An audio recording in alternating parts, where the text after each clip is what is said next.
అమ్మాయి గారు, ఈ పట్టు చీర ఎక్కడదండి? చూడడానికి బాగుంది. అబ్బా, ఈ 7 వారాల నగరైతే భలేగున్నాయి. ఇవి మీరు కొనుక్కున్నవా, మీ అత్తగారు చేయించిందా? చీచి, మా అత్తగారి పేరెత్తకు. ముష్టి 10 రూపాయలు ఇవ్వమంటే ఇవ్వదు కానీ 7 వారాల నగలు ఎక్కడి నుంచి తీసుకొస్తుంది?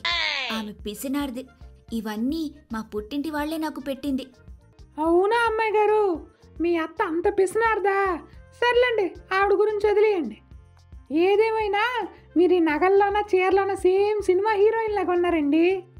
అదే మీ అత్త కట్టిందనుకోండి, గంగిరెద్దులాగా ఉన్నాం. ఏంటే మా కోడలితో బాగా కలిసిపోయి పెద్ద పెద్దగా నవ్వుతున్నావు? ఏం చెబుతుందేంటి? ఇంకేటి చెప్తుందమ్మా, మీరు పెద్ద పిసినారోలని ఎంగిల్ చేస్తేనే కాకులకు తోలరని చెప్తుంది. కనీసం పిల్లికి కూడా భిక్ష వేయవని, బెర్రిలాగా ఉంటావని ఎన్నెన్నో అన్నదమ్మా. నాకు అవన్నీ అడక్కండి అసలు.